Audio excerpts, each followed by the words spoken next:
Dr. Art Ong is a man of many talents and very, very distinguished, and he has many achievements under his belt. You cannot imagine, okay, how lateral thinking he is and how diverse his talents are.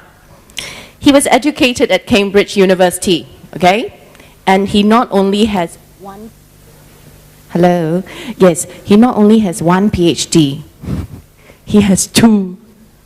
So he has one doctorate in communications from the Imperial College of London and another PhD in education from Chulalongkorn University. And then after that, what did he do? He went to work at NASA. NASA, as a scientist in NASA on the Viking space project. How many people go on to get 2 PhDs in very diverse fields and suddenly end up in NASA? Dr. Art Ong, okay? Where he designed automatic landing device. And he was the expert in Thailand's National Research Council, advising on the use of rockets in artificial rainmaking.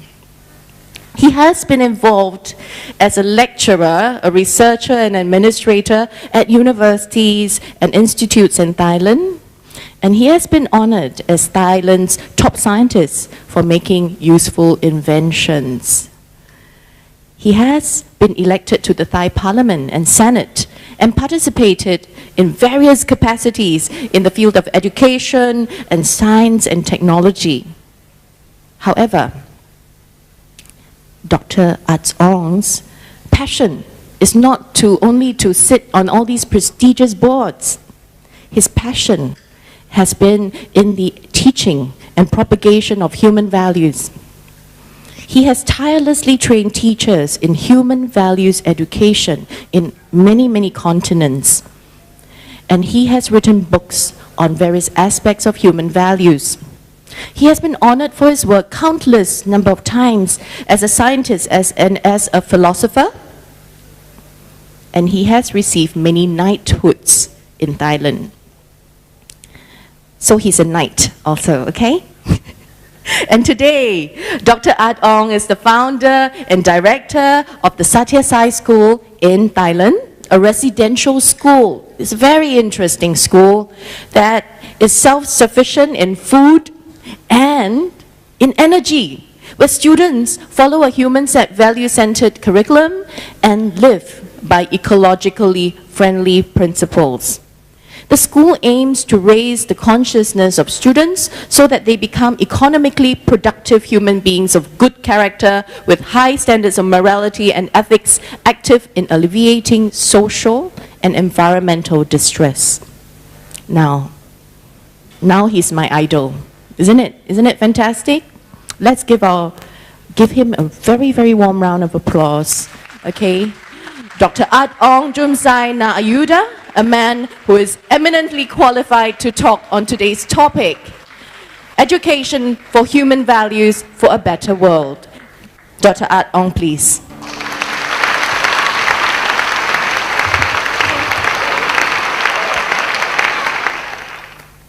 Your Excellency, Member of Parliament, Mrs. Joyce, and dear respected friends, I'm very, very happy that I could be here again and talk to all of you about education for human values for a better world. So, since we only have 1 hour, I will start straight away. We live in this world, the only world that we have. We can't go and live on other planets. We cannot go to Mercury. There's no atmosphere and it's very hot. We can't go to Venus because there the temperature is over 600 degrees Celsius at the surface. So This is the only world that we can live in. We can't go to Mars as yet, although this is something that we are looking at. Scientists are working on this. I helped to land a spacecraft there and discovered that, well, it's not so bad. There's no oxygen, only carbon dioxide, but the temperature is not too cold.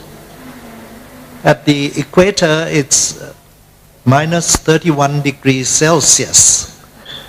It's cold, but I went to Moscow once for a conference, and the temperature was minus 35, much colder than Mars.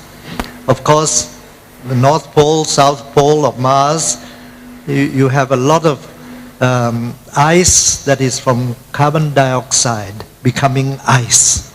It's very cold. Anyway, people in our world, we like to create global warming. So all we need to do is to go to Mars, create global warming, then the temperature will rise and we can live there because we can plant trees. They love carbon dioxide. They will grow quickly and they will start to give out oxygen. So after a while we could live there. But it'll be another 100 years or so before we can really migrate over to Mars. So in the meantime, we have to learn to live together in this world. This is our only home. We can't go anywhere else at the moment. So we have to learn to live together as one big family in the same house. So how are we going to do that? Well, first of all, we all got to learn to have a lot of peace. We got to be peaceful. We got to be peaceful with one another, peaceful with oneself. How to do that? Well, it's very easy because we say all the time, I want peace. How to get peace? Well, you don't have to think so much because it's already, the answer is already in these words. I want peace. If you only want peace and you don't want anything else, all you need to do is to get rid of two words. The word I, the word want, then you only have peace. So that is a solution. Get rid of the I. The I is our ego. You know, people say bad things at us. They're not doing anything to us. They're just using bad words, but it touches our ego, so we become angry and upset. But scientifically, and we're going to be scientists listening today, we're going to analyze everything, what is coming to our ears. Well, it's only vibration of air. It's oxygen, nitrogen, carbon dioxide vibrating into our ears. So they're not doing anything to us. They're not hurting us in any way. It's only vibration of air coming into our ears. So all we need to do is smile. Don't get upset with vibration of air. They're not hurting us in any way. But it's because of our ego, because of our attachment to the I, that we become angry. Get rid of that attachment. Then there's nothing that can be hurt. Okay? So get rid of the I. Don't compare yourself with others. Sometimes we become jealous because we compare ourselves with others. Get rid of the I, then there's no comparison. We'll be very peaceful, very happy. The second word we got to get rid of is the word want. In this day and age, the whole world, except for one country, have decided to use GNP, Gross National Product, as a way to measure progress. Well, what does that mean? It means we have to produce a lot of goods. When we produce a lot of goods, we have to sell a lot of goods. So if we have to sell a lot of goods, we have to create desires in everybody. We have to try to advertise our products. We've got to get people to want our products, buy our products. And so everybody has more and more desire, more wants in life. And the more want you have, the more problem that you will have also, because you cannot satisfy everything that you want. So the more want, the more unhappiness. Less want, less unhappiness. No want, no unhappiness. So we have to learn to reduce our desire. Gradually get rid of our desire. You know, there's only one country in the world that have decided not to use GNP as the measurement for progress. And that is Bhutan. You know, Bhutan, they measure the progress with GNH, gross national happiness. When people are happy, they said that's the real progress. So the more people who are happy, the more progress is the country is proceeding in that direction. So I actually helped Bhutan. I went there and trained all of their teachers, the whole country, because they want to have a new system of education that will bring about happiness for everyone. So I was invited by the Minister of Education to go and train all the teachers, the whole country. I went there 8 times, and now the whole country has been trained. And they've sent over 70 people, teachers, to come and stay in our Satyasai school in Thailand. Okay, so they've been staying there, they've been living there for quite some time, and they learned everything from us and took it back to their country. So this is the secret. I want peace. You want peace only, nothing else. Get rid of the I, get rid of the want. And so now I like to talk about the education process. How we learn. This is so important for all of us to understand. Okay? All teachers should know how to teach children. All the children should know, and all of us, we are all learners. Nobody is not learning. We are all learning. UNESCO says that learning is a lifelong process. We have to learn and learn and learn all through our lives. You know, I had to learn a lot, even at the age of 60, 70, I still have to learn and learn and learn, not stopping, okay? So we are all learners. So how do we learn? Please don't follow the West. The West, they said you got to use brain-based learning. Brain is most important. Well, let us not follow their examples. The brain is born when we are a baby with the mother, okay? And then it gradually starts to develop and increase the number, okay? And it's fully developed after you're about 20 years or so. And after that, some of the cells in the brain start to die. You know, they said that when you are my age, already 300 million cells in the brain has died.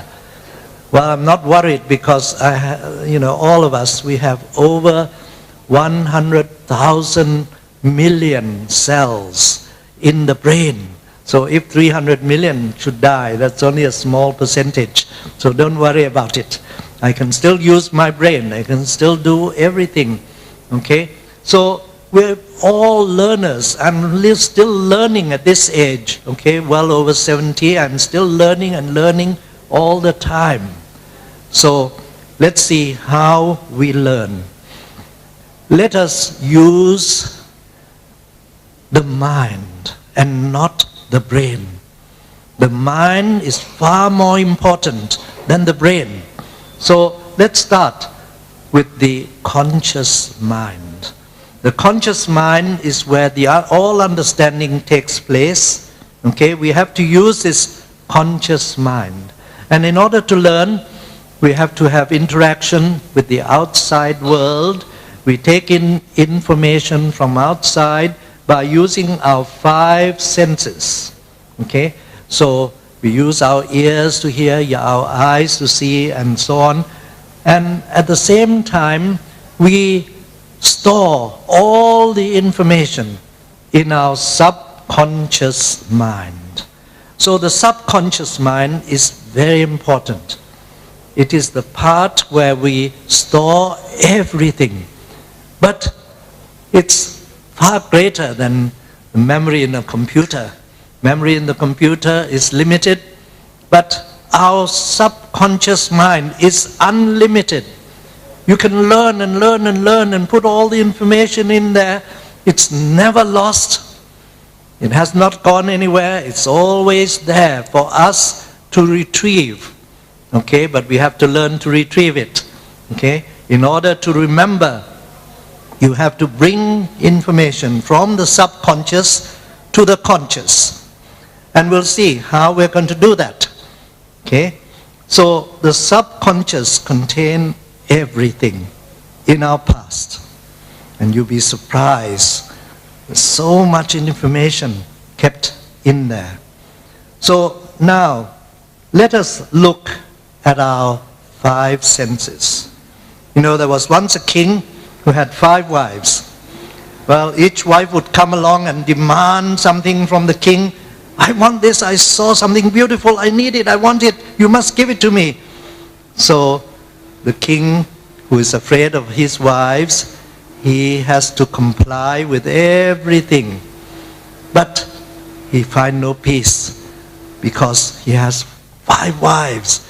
And all the wives are demanding everything from the king. They come along and they ask for this and that all the time, and the king has to comply. He's afraid of his wives. He's very unhappy. So he went to see his cabinet ministers, who are all male. Help me, tell me, advise me how I can live without having to be afraid of my wives. So the ministers, who are all male, they said, sorry, sir, we're all afraid of our wives. So they made a plan. We're going to invite all the male population for a big meeting. On that day, we'll put up a tent for those who are afraid of their wives, and another tent for those who are not afraid of their wives. In this way, we'll go to the tent for those who are not afraid, and then we'll get their advice. So when the time came, the tent for those who are afraid is filled up very quickly with the population, whereas the tent for those who are not afraid, nobody came. So the king was very unhappy. Are there no men in this country who's not afraid of their wives? Well, finally one man did come to the tent for those who are not afraid. The king immediately rushed to that tent and welcomed the man and said, tell me your secret. How is it that you're not afraid of your wives? Well, the man said, sorry, sire, but I'm also afraid of my wife. So the king said, then how come you come to this tent? You've got to go to the other tent. So this man said, sorry, sire, I will not go. You can punish me, you can do whatever you like, but I will not go to the other tent. Why? Why not? Why won't you go? Well, my wife told me to come to this tent. So, we are all the king. The 5 wives are the 5 senses. Our eye sees something, it starts to make demand on us. Oh, I want this, I want that. And the ear, same thing, receives good sound, beautiful sound. Oh, I want audio equipment, I need this, I need that. We're making all kinds of demands on us. So we got to become the king. We have to control the 5 senses. This is very necessary if we want to live a peaceful life. So let's look at how we should control our five senses. We need to understand first the five senses, their function. We use the eyes to see. We bring light into our eyes. Sometimes we see something and we said, "Ah, that's bad." How come you can see bad? Let's be scientists, okay? Let us understand what is going on. We say we see something bad. How come you can see something bad? What is it that is entering our eyes? Well, scientists will say it's light. What is light? Light is vibration of electrical field, magnetic field, okay? So it's electromagnetic field that is entering our eyes. So we say, that's bad. Well, let's analyze it. If it's electromagnetic energy, okay, which it is, okay, electrical field, magnetic field at right angles to each other, is it the electrical field that is making us angry? Or is it the magnetic field or the electrical field? Well, scientists will say neither. Electrical field is only vibration of electricity, is not creating any problem for us. Magnetic field does not make us angry at all. So nothing will make us angry. So how come we become angry? Well, look at the way you point your fingers. That's bad. Notice there are 3 fingers pointing back at you. You are bad. That's why you see bad. Otherwise you won't see bad. Okay? So realize that there's something in our own mind that is making us seeing bad. Okay? Look at our ears. Somebody is swearing at us. Why do we become angry? What is entering our ears? Well, it's sound. Sound is vibration of air consisting of oxygen, nitrogen, carbon dioxide. Ask any scientist, is it the oxygen that makes us angry? They say, no. That doesn't make us angry. Nitrogen? No. Carbon dioxide? No. So nothing can make us angry. It's only vibration of air. Okay? So that is something that we really need to understand.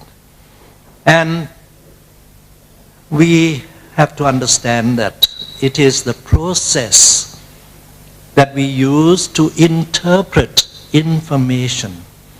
You know, I went to Paris when I was only 9 years old, a long time ago. It was straight after World War II. I was there. And the French boys came to talk to me, and I didn't understand a single word. I just smiled. They become upset. They want to talk to me, and I don't talk to them. So they became angry. They start to swear at me all the time.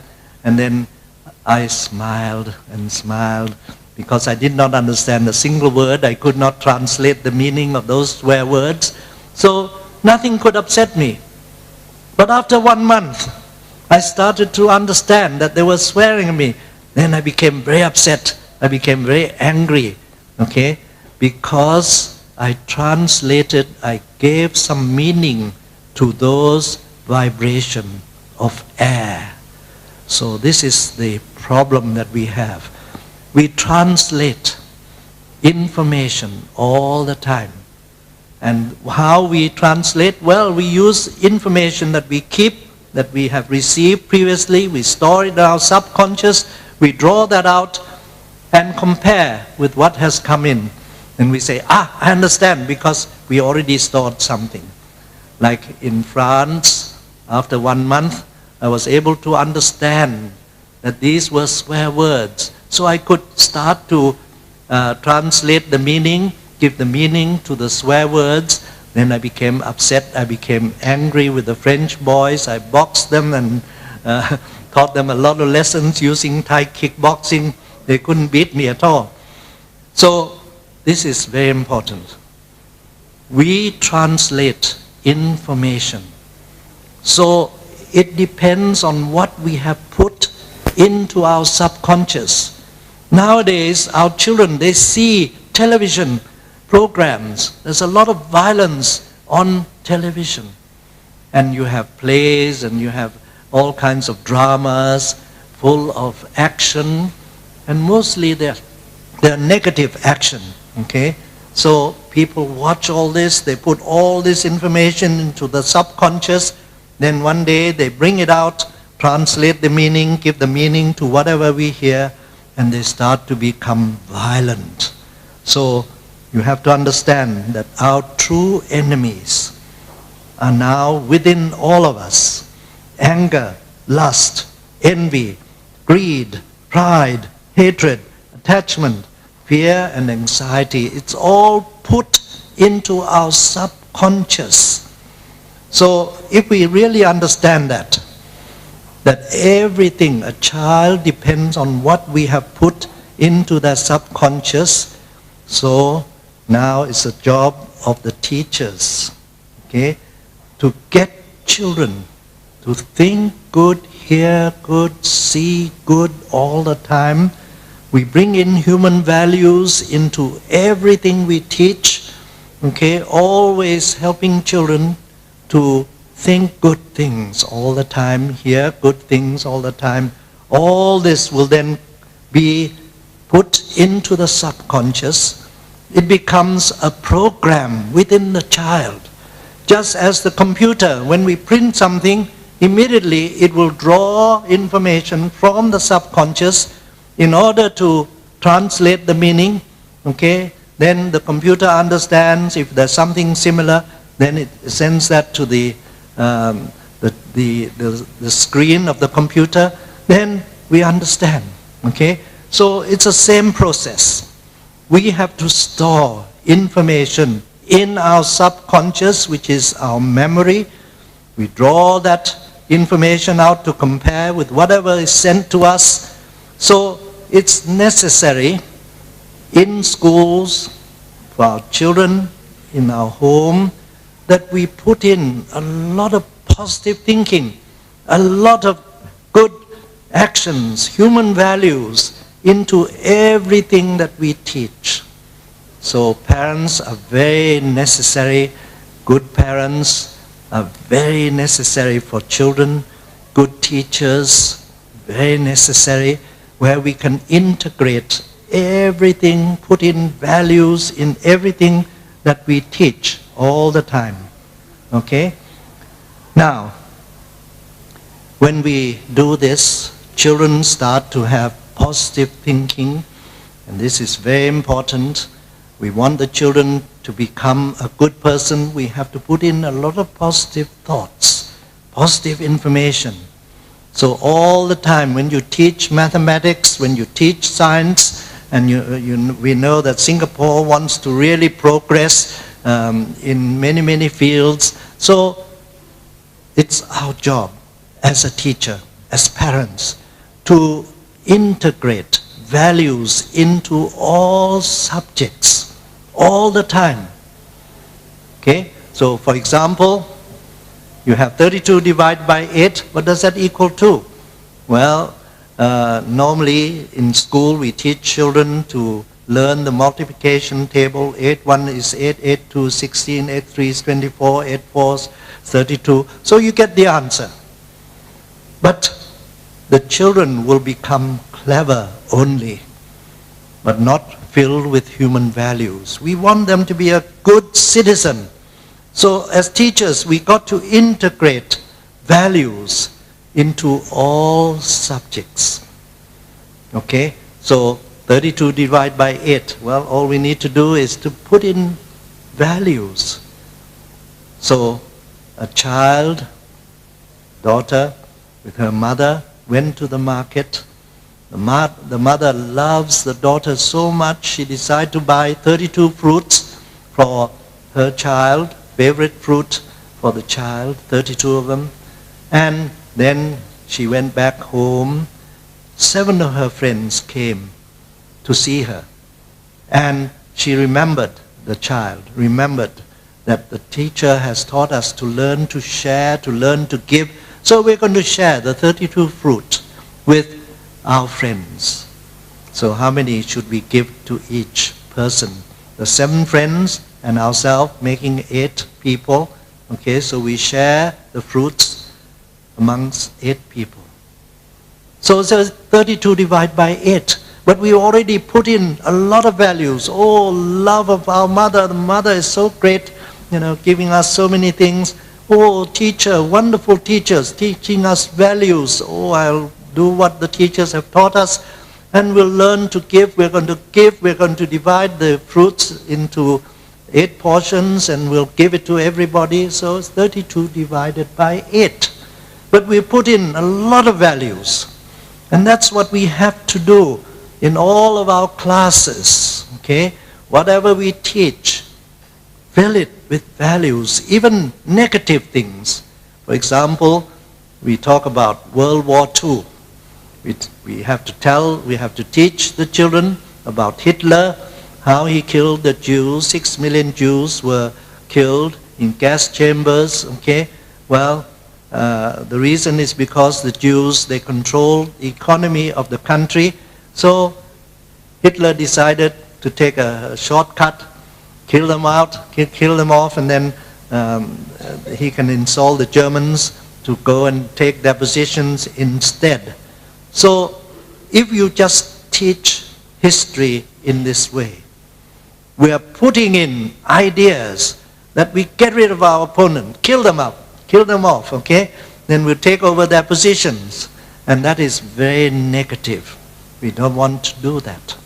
So when you teach something that is negative, try to bring out something positive out of it.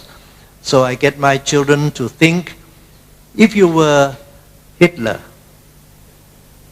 and the Jews are controlling the economy, there's really wonderful people who knows all about economy, what should we do? Okay, if we were Hitler at that time. Well, I get the children to go out and discuss it amongst themselves, then come back and report.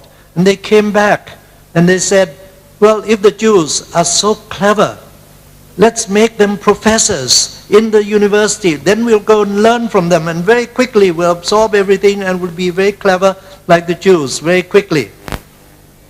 No point killing them off because the knowledge will be gone as well.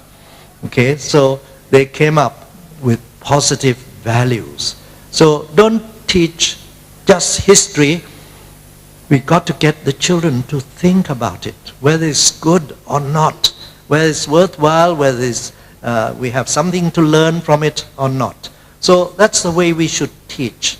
Everything. Science contains a lot of values all the time. You go out into the sunlight and then you get the children to think, are you receiving equally the sunlight from the sun? They said, yes, it's all equal. There's no discrimination. No discrimination. And does the sun charge us any money for the heat, for the light that we receive? No, it's free. Everything is free. So from science, gradually we teach the children, let's be like the sun, giving freely with no discrimination, no charge. Okay? Learn to serve everyone, help everyone all the time. So that's the way we should teach our children. However, the negative things in the world outweighs the good things in the world. Okay, we have a lot of problems through television, through movies and so on, a lot of negativity. So the children are pulled down all the time. Teachers may help to raise the consciousness, but we're fighting a losing battle, okay, unless we really know the secret. And that is, we got to raise the consciousness of the children. If you don't raise the consciousness, then we lose, okay, the battle in the world. So what we do, we raise the consciousness higher and higher, okay, and then they will start to be in contact with the super conscious mind. We have 3 levels of consciousness: the subconscious, the conscious, and the superconscious. Okay, the subconscious contains all past information. That is our memory. The conscious is what we are aware of. And the superconscious is the person who knows everything within ourselves. You know, we are not just ordinary human beings, but we have something that will give us a lot of knowledge, information. We know a lot of things. It's stored, it's not stored, but it's there all the time in our superconscious mind. All we need to do is to raise the consciousness higher and higher all the time. And we do this with our children, okay? And intuition will start here. The children in the Satya Sai school, they learn to pray, they learn to sit in meditation, they learn to raise their consciousness higher. And you can do this with any religion, okay? All religions, they all learn to calm the mind, to think about God, to think about the Buddha, to think about good things all the time. So our children, they learn to sit still. They pray. They start to sit in meditation. And you know, every morning, 6 o'clock in the morning, they're in the prayer room. They're sitting and praying and sitting in meditation. Then I tell them a good story every day, okay, on human values. They listen to that. They're very happy with it. Then we sing songs, okay, human values songs together. Okay, every morning we do that.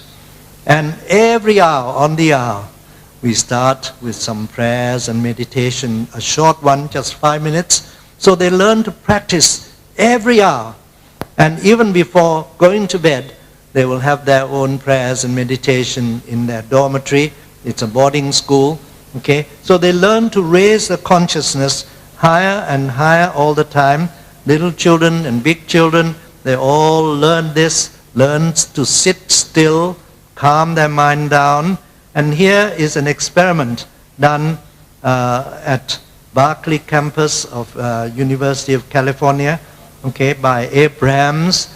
They took 3 groups of children. Okay, the first group has never practiced any meditation, and they measure the memory of these people, and the memory power is about 40% for those who has never practiced any meditation. And they're all clever students because University of California, Berkeley campus is a well-known university. The second group, they tested the students, okay, in the same class, but they have been practicing meditation for 1 year. The memory power has gone up to 60%. And the third group, they've been there, they've been practicing for 2 years, okay, the same class, and their memory power has gone up to 70%. So this is very important. Whatever religion you belong to, train your children to learn to pray, to sit quietly, okay? Stop thinking about worldly things, learn to calm the mind all the time. Then the memory will be better, improved, and they can study better, okay? So, when I was a student in England, I was a very naughty boy. I fought everybody. I used to box everybody. I beat everybody because I used Thai kickboxing. I was champion in England outside the ring. Then one day the teacher said, no, you can't do that. You got to box inside the ring using normal practice in the country. So I went in there. I was a little bit scared going in the ring for the first time. But the person who was going to box me, he came into the ring. When he saw me, he started to shiver all the time. Oh no, when we get out of the ring, I'll be kicked by that man. So he got very afraid of me, and so he could not box properly, so I became champion in the ring as well. So I became a very bad boy. I used to fight everybody. I was very angry. I created a lot of noise in the classroom. My teachers didn't like me very much. But then one day, when I was 15 years old, I realized that my future is bleak. I was bottom of the class in studies. I did not do well. I could not do anything in the school, except for boxing only. Okay, so I felt that my life will be wasted. Somehow this realization came. Then I started to think what I should do. Then I decided to learn to sit still, calm the mind, train the mind so that it's calm all the time. So I started to practice meditation. And then my life started to change. After three months, okay, after only 1 month, I was practicing every day, about half an hour every day. I became very calm. I stopped boxing. I stopped hurting other people. I used to smile at everybody. Everybody was so surprised at the change. And after 1 year of practice, okay, all alone by myself in England, okay, I became top of my class. From bottom, I became top. Why? Because when you start to learn to concentrate your mind becomes calm, your memory increases, and so you can study better. So I became top of my class. Everybody was surprised. What has happened?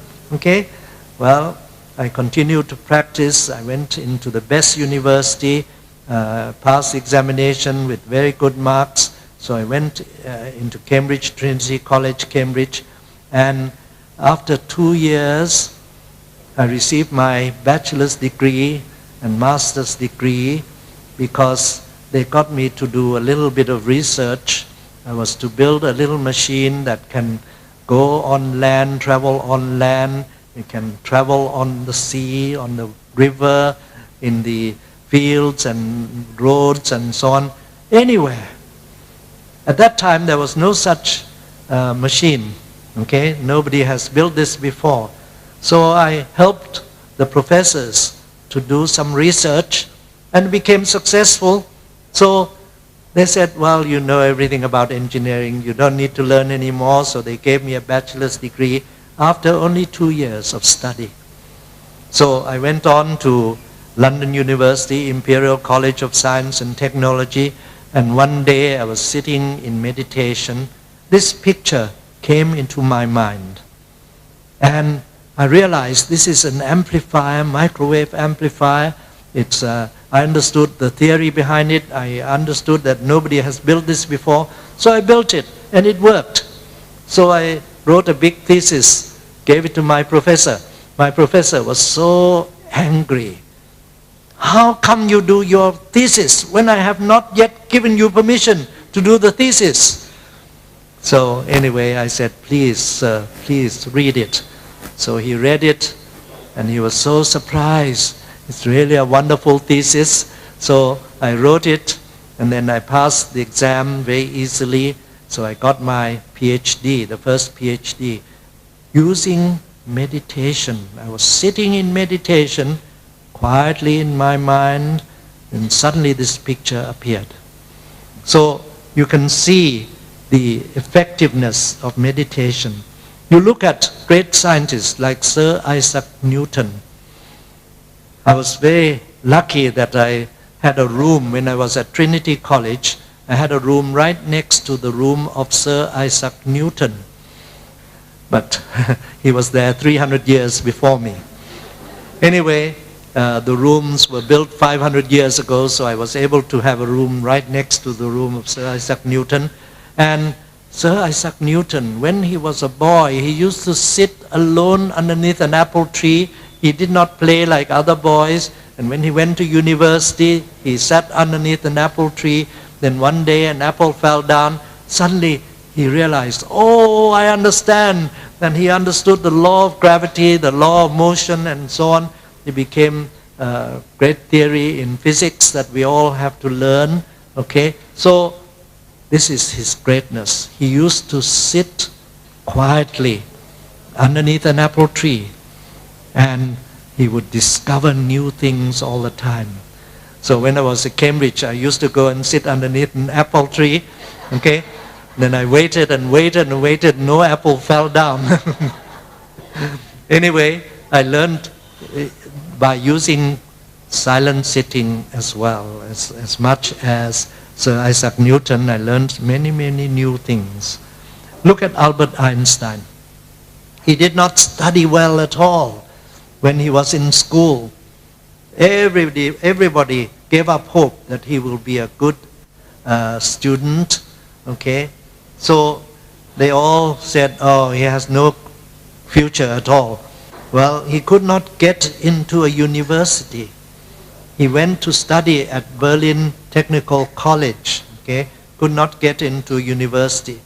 Okay, he passed and he went through, and nobody thought he would be a great scientist. But one day, he discovered laws which changed the world, okay? Really very important laws.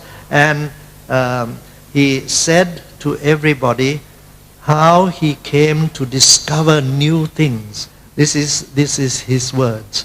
He said, intuition is not the result from deliberate intention or program, but comes directly from the heart. Intuition, which is knowledge, suddenly it comes into your mind. It just flicks and there it is. Okay, that's what we call intuition. It comes into your mind by going into your own heart.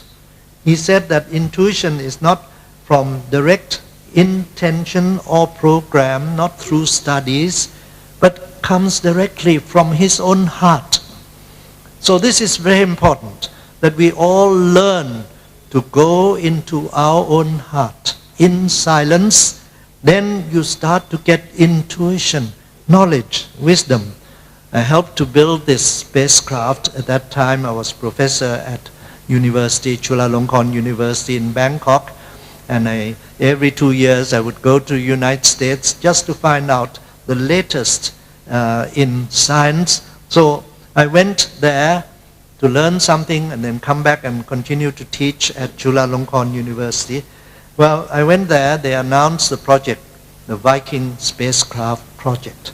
So I applied. When I applied, they said, sorry, we don't accept foreigners. So I said, okay, never mind. But I then discovered that there were Indians working in NASA, Chinese people working in NASA. How come they could go in there and work there? So after a while I discovered that they will accept foreigners on one condition. And that condition is that there's no American who can do that job. Or if they do it, they failed. Okay, then they will accept foreigners to replace the Americans. So I looked at the whole project. There's one thing that they could not achieve in the past, and that is a soft landing on other planets. So I applied again. I'm going to help build the automatic landing system for the Viking spacecraft, and so they invited me for an interview. For the interview, there were 4 other Americans. So they told me, sorry, but you have to wait. We have to choose from the Americans first. If we cannot find a suitable person, then we'll invite you, we'll talk to you. So I said, okay, I'll wait. So I waited. They interviewed all the 4 Americans. They all have a lot of experience. They all have built on spacecrafts. They've worked on so many things before. But all of them failed when they send the spacecraft onto the surface of any planets in the past. So they came to me, and of course I was the only person who have never failed because I have not built anything before. So finally they accepted me, okay, to work on the project. So I started to work, okay. Here was I in the laboratories, all alone, a huge laboratory, all kinds of instruments were available. I was working and working and working for 1 year, and I was quite unsuccessful. I could not achieve any success. So I realized that I'm doing what the Americans are doing a lot of research, doing a lot of experiments and so on. I said, no, let's use the Eastern way, okay, not the American way. So I decided to climb up on top of a mountain all alone, okay. I was there sitting all alone by myself for 4 nights, 5 days. on the 5th day, I was practicing, I was very calm. Okay, I was practicing meditation, I was praying and meditating all through the 5 days. And suddenly, I was sitting all alone. And somehow, it clicked. Oh, I know the answer. Okay, I was so happy, I knew how to build this thing. Okay, suddenly it came through intuition. Not from reading, not from studying, not from research, but from the heart. Just as Einstein said, come from the heart. So I went down, okay, back to the laboratories. I built the thing, gave it to NASA, they tested it, and they said, oh, it works, it worked. And they asked me to build 3 of these things, so I built 3 of these things. Then I said, I have to go back because I'm working as a professor at university in Thailand. I need to go back quickly. Okay, so they said, no, you can't go back. We'll give you US citizenship immediately. They want me to stay on. I said, sorry, I love Thailand. I came only to learn from you, and then I'll go back and teach. So they raised my salary 20 times. That time my salary could buy 1 car, okay, 1 American car. So I told them, I don't know what to do with 20 cars per month. I don't need it. So I decided to go back. They tried to pull me. They want me to design an aircraft that cannot be shot down, okay. Well, that would be crazy if I built it for them. And the Americans at that time were having a war in Vietnam, and they would kill all the Vietnamese, North Vietnamese, and they themselves would not be shot. So I would not do such a thing. So I said, sorry, I will not do anything that will kill people or will hurt people. That's not what I'm here to do. So I refused everything. I went back to Thailand and continued to work as professor. And my salary at that time was 4,500 baht, which is very little. You cannot buy a car, you cannot buy a motorcycle, you cannot buy anything, okay? But I was happy, okay? I was teaching children about human values, all faculties. I used to teach and help many people, society, and so on. So let's continue, okay, with the learning process. Okay? Well, we have seen now how we can teach children. We put in positive thinking all the time into the minds of the children through our classes. Yes, we have to teach science. Yes, we have to teach mathematics. We want them to be clever people. Yes, but at the same time integrate human values into every subject all the time. So you don't need to change the syllabus. You don't need to change anything. But teachers learn to integrate values. Get them to think positively all the time, to put in positive thinking. Every morning, get up early and then start to tell yourself, oh, I'm so lucky today, I have many problems. Oh, I'm so lucky, I will learn from all these problems. I will progress, I will become successful. Be happy when you have problems, because that's the way we learn. You know, to be a good mathematician, we need to receive a lot of problems in mathematics. Then we learn from that. We start to solve the problems, we become very good in mathematics. So be happy. And when people say bad things at you, thank you so much for teaching me a lesson. I will learn from you. You are my teacher. I will learn to control myself. I'm so lucky today. Thank you for swearing at me. Okay? Think in a positive way all the time. And really it's so useful when people swear at you, because you learn self-control. Okay? It's so important. And when you have a lot of obstacles in life, smile, Tell yourself, oh, I'm so lucky, I have so many obstacles. I will become stronger by learning to climb over these obstacles. I will solve the problems. I will progress in life. Think positively all the time. Then you raise your consciousness higher. Then you find that you start to get knowledge, information, okay? Then the next thing is to understand that we have another sense. We have the 5 senses which we use, but we also have the 6th sense. And that 6th sense you can use to change people. You can talk as teachers. You need to really develop the 6th sense. Okay? Then you can learn to help the children to progress very rapidly.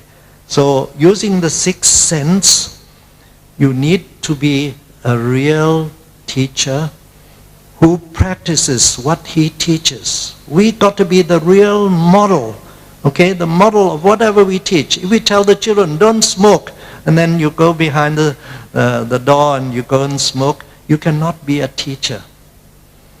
You've got to practice what you preach. Otherwise, you will not touch the heart of the children. If you teach children in things that you do not practice, it simply goes to their brain. That's all. It does not transform the children. You've got to learn to practice everything that you teach.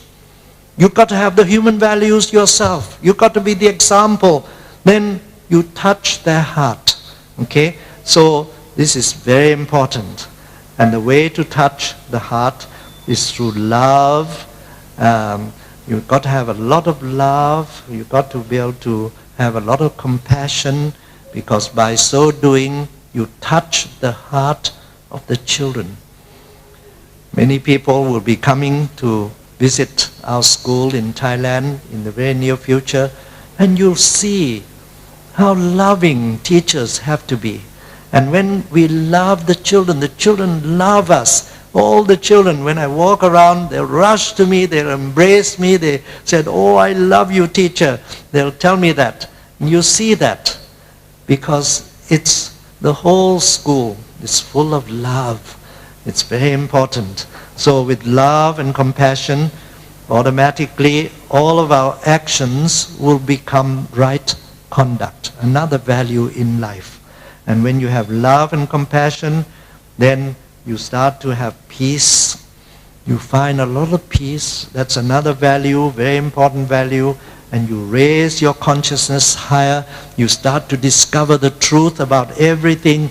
And then when you have all the love and compassion, then you start to have non-violence. You cannot use violence anymore. You can use only good actions, positive action, peace, no violence whatsoever. Okay? So I actually did an experiment in my earlier days with students at Chulalongkorn University when I was teaching at that university. I got them to send love to plants. Okay? We grew 2 plots of plants. Okay? The same thing, it started at 2 inches tall. Then with 1 plot, the children learn to send love, okay, to that plot, but not to the other plot. The other plot is just for comparison. Okay, so we did that experiment and we found that the plants that received love, they grew and grew. They start to have a lot of flowers, whereas the other plant, the other plot did not grow as fast. When we measured the results, we found many flowers, and they were 46.2% taller than the other plot, and the other plot did not have flowers. But if you wait another 2 weeks, they will start to flower, yes, automatically. Okay? So love from parents is so important. Love from teachers is so important. Everything is very important. So I just want to give you an example from the Satya Sai school. First of all, when I set up the school 22 years ago, I decided that it should be in the countryside. We want to have live in the countryside So I said we must have a river, we must have a mountain in the area, so those who are going, you can go and practice meditation on the mountain. We have a mountain in the school, there it is, there's a school building there, our prayer room is right there, and you can climb up on top of the mountain, practice meditation, or you can go in the river, not in the water, but by the side of the river, practice your meditation. And here you can see our vision of the Satyasai school.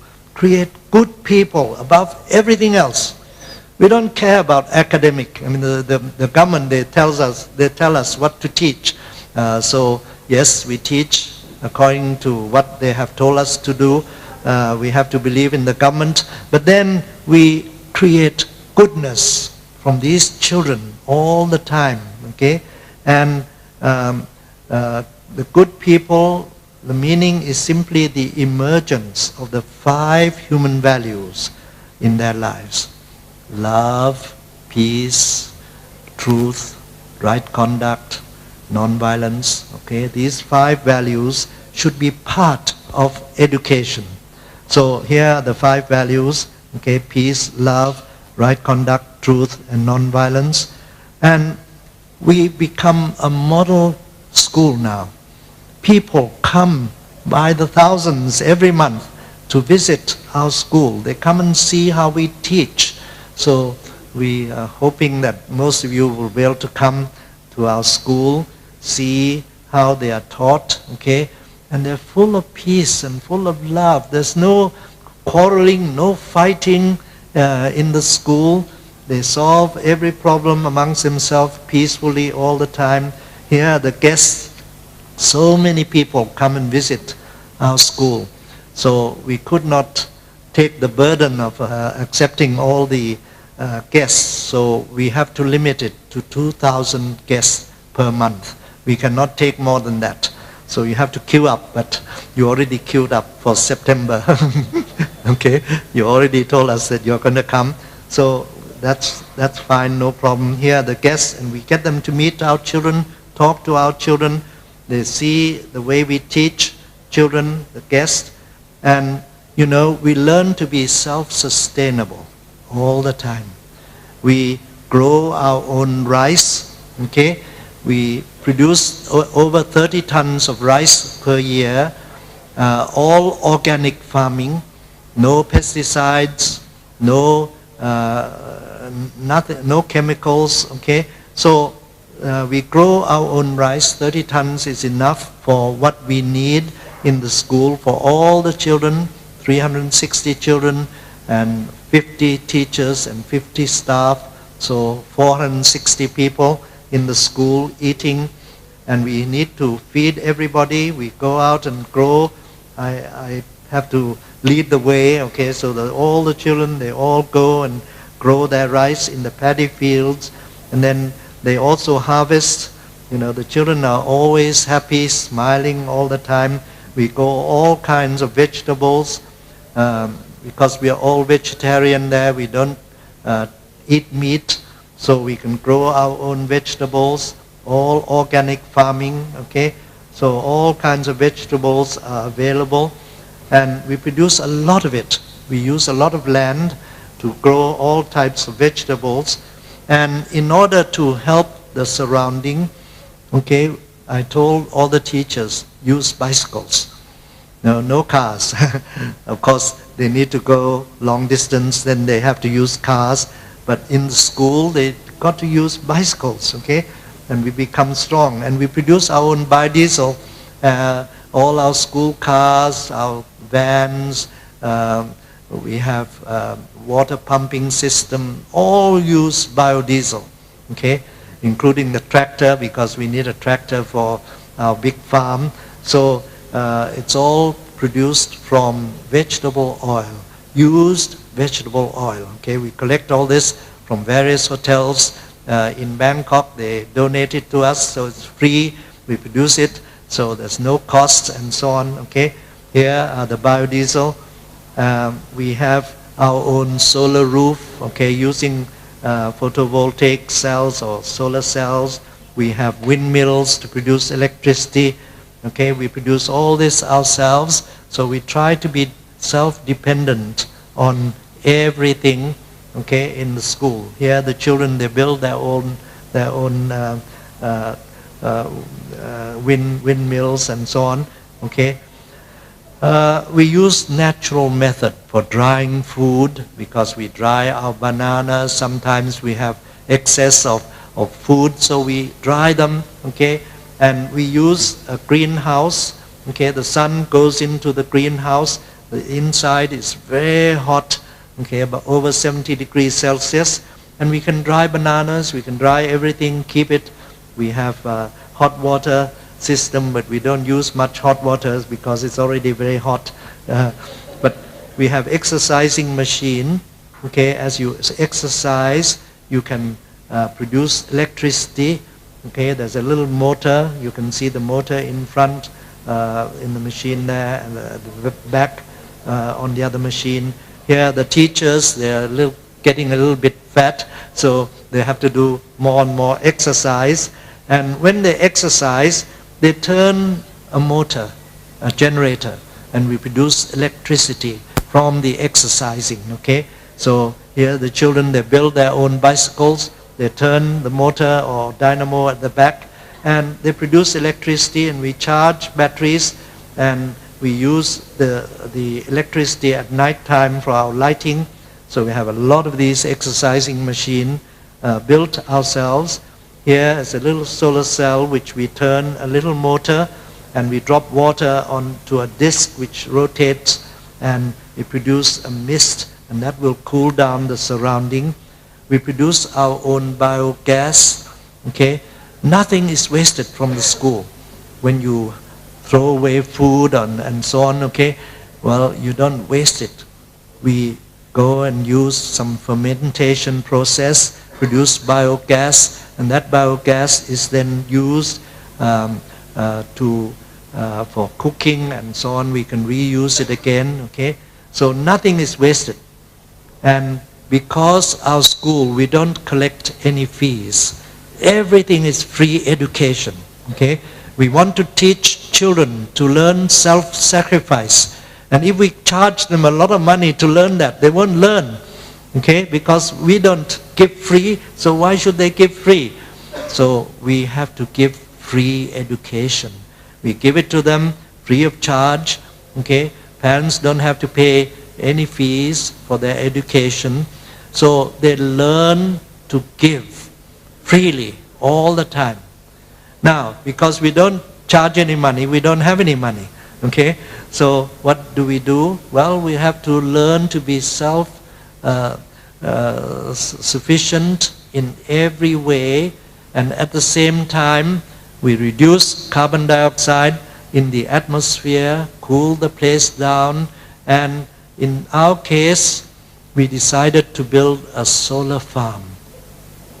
Huge, big farm of solar cells.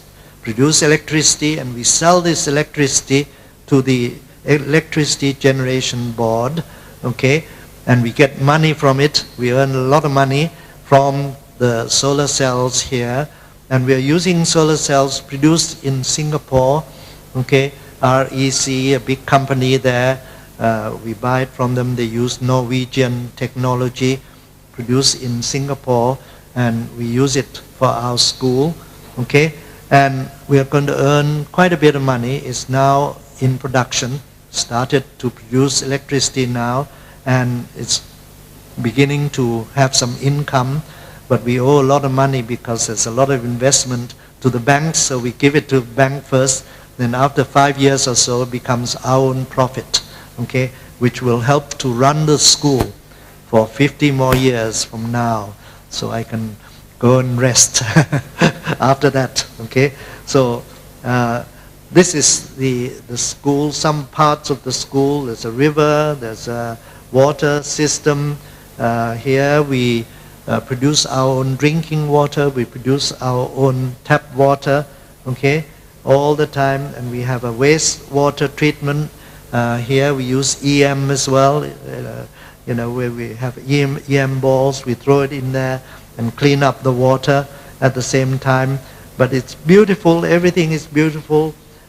Recently, Thailand had a lot of flooding. So we're building raft to show people we can build a house. In fact, this has now become a house, floating house. It's got rooms inside there. Everything here, the children are playing on the raft, floating, and visitors come and see what we do. And we do grow vegetables here. We grow rice on water.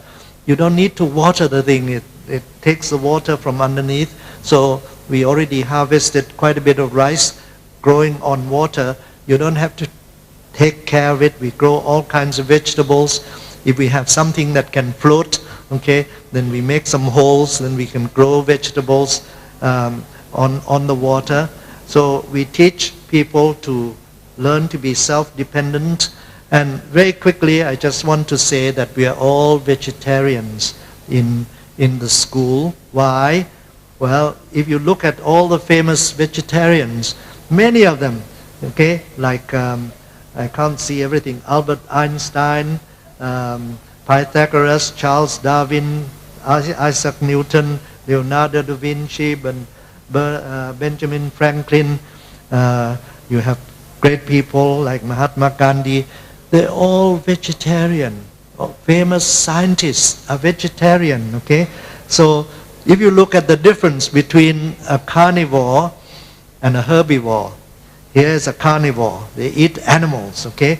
Here's a tiger, they also eat animals. And you look at the way their skull, okay?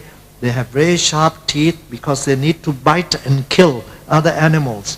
And the teeth behind is all sharp. They don't chew their food. They swallow everything, okay? But the cows, the horses, elephants, the strongest animal in the world, okay, strongest animal, okay, they're all vegetarian. They're herbivores, okay? And look at their teeth. They're like ours, okay? We chew and chew and chew. We need to chew our food. Well, cows, they will eat, they will chew and chew and chew their food all the time. And we need to chew, and we don't need to kill, so we don't need to have sharp teeth, okay? And our intestines is 9 times the length of our body, okay, all of us. And the cows, the elephants, the horses, all vegetarian, the herbivores, they also have 9 times the length of their body for their intestines, okay? So, but when you look at the carnivores, it's only 3 times the length of their body. Tigers, dogs, cats, all have only 3 times the length of their body. Why? Because when you eat animal food, okay, meat, after 3 or 4 hours, it starts to go bad. So when you eat that, it goes bad in your stomach because your stomach is very long, 10 times or 9 times the length of your body. It takes at least 1.5 days for you to secrete, okay? So it goes bad inside, comes out, it smells very badly, okay, because it goes bad. But when you eat vegetarian food, it doesn't go bad because it can last for more than 1.5 days. Comes out, there's no bad smell, and you can digest everything. If you eat meat, it goes bad inside your stomach, okay? So you have to take poison, you see, from your stomach because all through your intestines it will take out food, okay? And when you look at lifetime, the lifespan of people who eat meat only, nowadays such people do not exist on earth, okay? But in the old days, Eskimo used to eat meat only. They don't have any vegetables at all. Their lifespan is 27.5 years. Whereas the Hansas in Pakistan, the Otomi tribe in Mexico, they are vegetarian from birth. And they all have a lifespan of over 110 years old. Okay, so if you eat vegetables, don't think that you lack all kinds of nutrition. No, you have everything. And the main thing is that it suits your stomach, it suits the way you eat, okay? and also it helps you to find a lot of peace and joy when you don't kill. When you kill a cow, you go to a place where they kill cows to eat, they cry before they're killed. They start to scream, they're unhappy. They know they're going to be killed, and they excrete, in their system, all kinds of negative things, okay, that comes into the blood, and you eat all that, and then you start to absorb all the negativity from the animals. So that is the reason why I tell my children to eat only vegetables, no meat. And they all grow and become good people, and they all enter university 100%, okay? They all study at university, now they're practicing, they're working in society, they remain vegetarian all through their life. So this is very important, okay, as far as food is concerned. Well, I ran out of time. I was told to stop at 3:30, right? Anyway, sometime around here. I'd like to thank Kampong, what do you call it? Kampong Senang. Yeah, Kampong Senang. Oh, I have Q&A. I'm sorry. Okay. So go to the middle of the stage. Okay. And we can have a dialogue with the audience. Good. Thank you. So we'll... Isn't that a...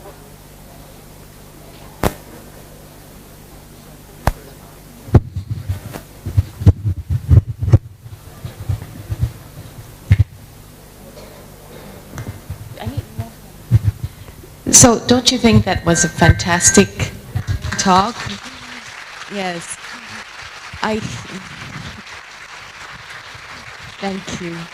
Now, I see you wrapped down there, as an audience wrapped with all eyes and ears on Dr. Art Ong, and I'm really truly humbled, and for the richness of what has been taught to all of us. So now we'll proceed to take questions from the audience, and let's have a dialogue with Dr. Art Ong. It's a really very, very, I would call it a very sacred as well as a very humbling experience for us, and it's very, very privileged, for us to have a chance to dialogue with somebody who is as enlightened and as conscious as Dr. Art Ong. So can I please take questions? Just raise your hands, and our assistants will come to you with the mic. Okay? There you go. That's one, first question there. Can you introduce yourself? Can you please bring the mic to her? Yes. Introduce yourself. Any question? Hi, my name is Shanti. I just want to find out, I understand about your school. Just want to see how, if a kid goes to a school and studies for a number of years and comes back into another country, how does it integrate into their education system as well? Just want to understand the basis of that, because Singapore is very highly stressed education system. They go for academic results, multiple subjects. So I want to understand how, if coming back to Singapore system, how they would integrate. First of all, when you integrate values, you don't need to change the syllabus, okay? But when you learn to relax, learn to calm the mind, you will study better. Even in a system like you have in Singapore, where you need to study really hard, so a person who learns to rest the mind, calm the mind, practice meditation, this will go very well, and they won't be so stressed, okay? They'll start to have a lot of concentration, their memory will improve, they'll quickly learn what is being taught, and they will not be so stressed. So it's necessary in Singapore to integrate a lot of values, okay? Then you produce good people at the same time. You need better and better people, good people all the time, full of human values. You need a lot of peaceful people all the time. They'll find a lot of peace in their life, and they'll transmit this to other people as well. So the society will benefit, and you don't need to change the syllabus. They will learn more quickly if they practice meditation, if they practice concentration of their mind.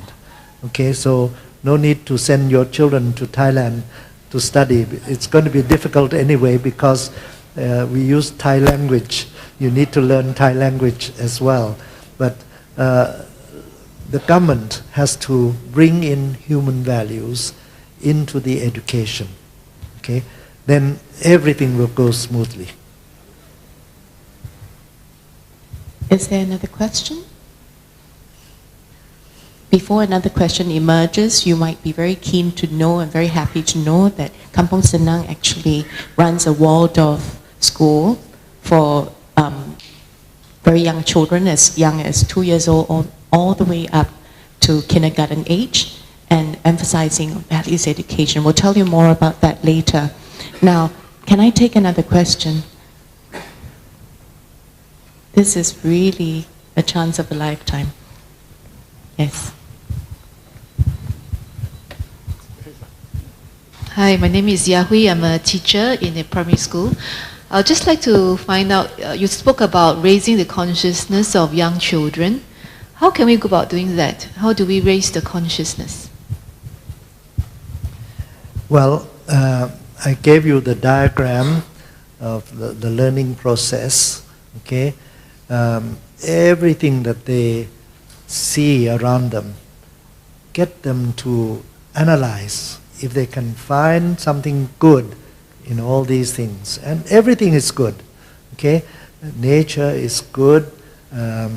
Everybody, if they swear at you, you say, oh, thank you, because I learned to control myself. You are my teacher. Okay, everything is a teacher. When you slap your hand on the desk, for example, you get hurt. That is action and reaction. Okay, you teach children to observe all these things, and then after a while they'll be full of values. They'll start to think positively all the time, and they'll become calm, steady, and they'll study better.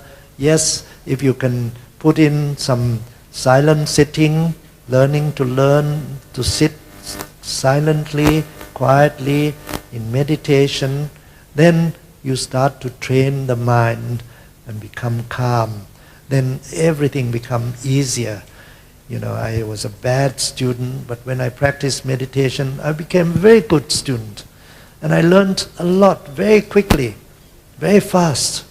Okay, so it's possible to do this when you learn to control the mind.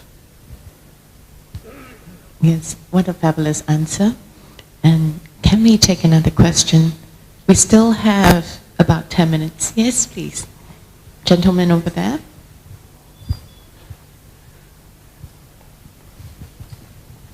I'm very moved by your speech just now. It's really amazing. Actually, I just want to, I don't have a question actually. I just want to tell everybody that I'm a meditator. I teach meditation free of charge. So yeah, I sponsor my own classes. So anybody who is interested, I've always wanted to conduct meditation in schools in Singapore, but don't know how to go about doing it. So if you're interested, let me know. My teacher is enlightened master by the name of Sri Chinmoy. Just 2 days ago, his statue was in the newspaper about the flood in Prague.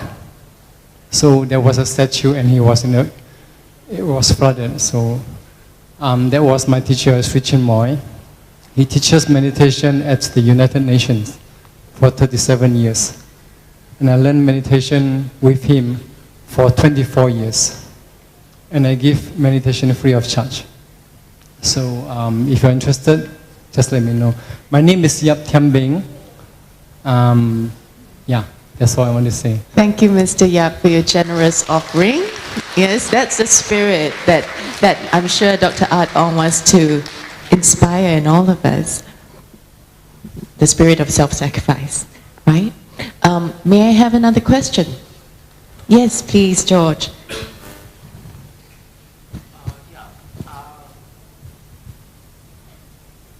Thank you. What about the schools around your school? Do you have any interaction with them? Are the practices at your school spreading to other schools? Well, we have trained some 100,000 teachers in Thailand, okay, giving actual training. But we have about 700,000, so 1 in 7 of all the teachers in Thailand have been trained. But you know, after a year or so, some have retired and new teachers have come in. So it's a very long process, and we need cooperation from the government. So some government say yes, train them. Some government said no, so okay, we cannot train. So we are actually training many teachers from all over the world. In fact, many Singaporeans have gone to stay in our school, okay, for 2.5 months. They're trained into becoming good teachers. We train teachers from everywhere throughout the world, okay, in English. So, so there are special courses lasting 2.5 months, and they stay with our children. They learn from our children a lot. So we are trying to do this. I also go around and train teachers, giving talks, lectures all over Thailand and all over the world to help everybody to think about this, okay? Think about human values education. So this is being done, and it has to be done all over the place. So I come to Singapore a few times already, and I'll be going to all the countries in ASEAN as well. And we're going to set up a new Satyasai school in Laos, okay, as part of our contribution to ASEAN. And we already set up schools in Malaysia, help in Malaysia, and also in the Philippines, and 2 in Indonesia. So we're not staying still, we're working hard for the whole world. It's really very fantastic to hear, isn't it? Let's give him a really, big round of applause for the encouragement, all right? To encourage Dr. At Ong in his right action and his generosity. Can I please take one last question? Yes.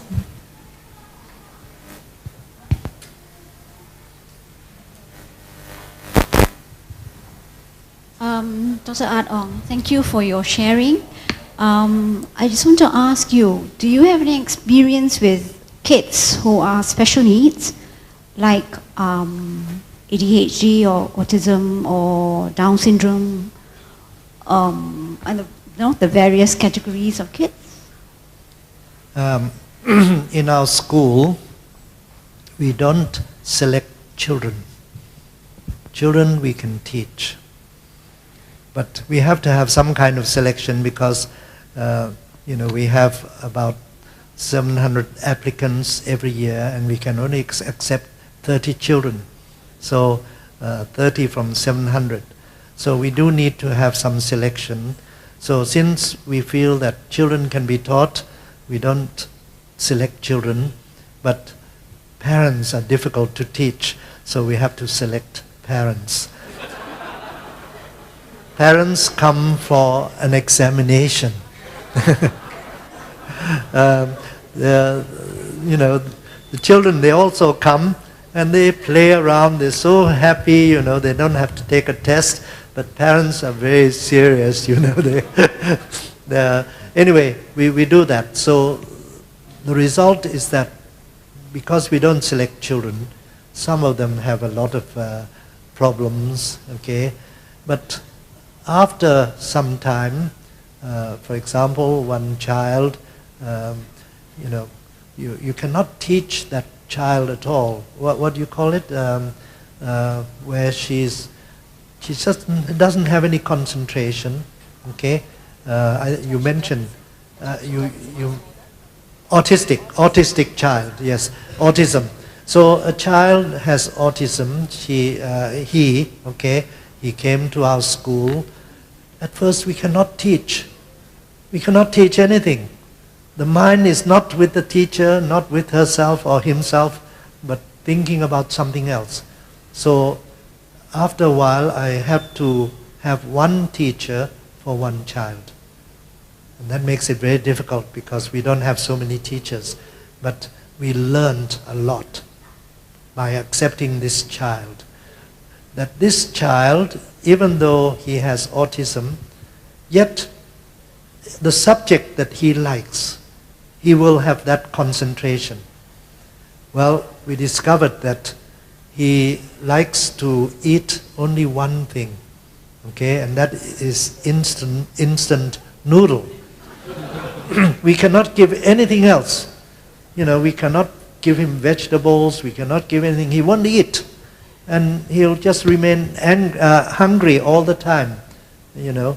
So what we did was, we started with instant noodles, but then we mix vegetables into it, okay, without him knowing about it. You know, he doesn't know. So he continues to eat, and we add more and more vegetables. And then after a month or so, we can start giving vegetables, and he will eat, okay? So problems start to change. We have to start with what the child loves the most. Autistic children, sometimes they're very good artists. So we got to start with art.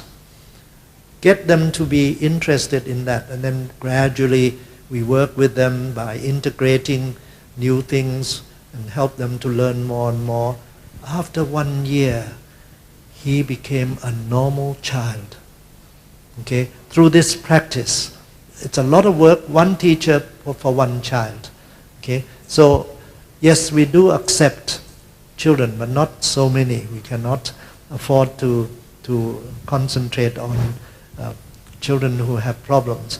Well, we have normal problems where they're violent, they will quarrel, they will fight, but after only 1 month or so, they become peaceful because of the practice that we do regularly, every day, and integrating values.